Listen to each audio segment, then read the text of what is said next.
We involved families extensively. We had set out the bare template, the footprint of the hospital, and the architects had given us a conceptual drawing. And the conceptual drawing was a brick and glass building that you would see in downtown Calgary. We then brought together focus groups of children. So the architects listened to the children, and from that took the ideas that are now represented on the outside and on the inside of the building.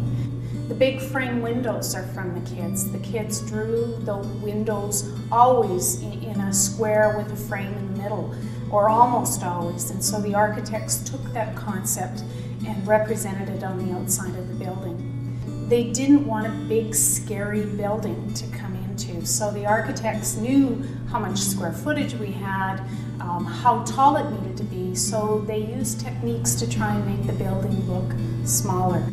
One of the interesting things that the kids said is they hated buildings that smelled like a hospital. And one of the ways that you actually avoid that is by frequent air exchanges. So the number of air exchanges that occur in the general inpatient units far exceeds anything you would see in any other hospital in this country. So as a result, when you walk in, you can't smell a hospital smell. The children talked about wanting to visit with the family pet, and that's where the pet room came from.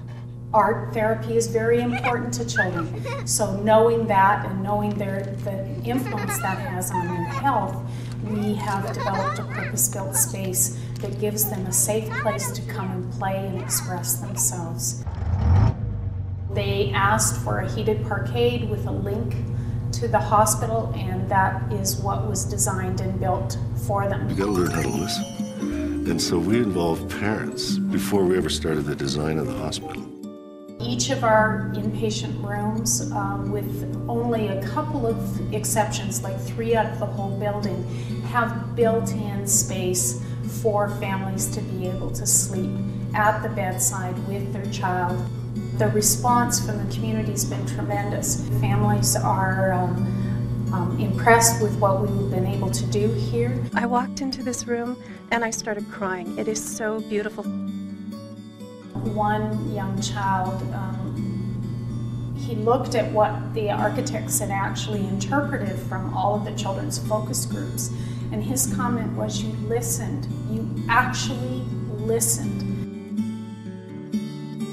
It's their building, it's not our building. You can see it in the workmanship, and you can see it and feel it when you're working with everybody. The whole construction team took it very much to heart and really tried to take their dreams and make it into a reality.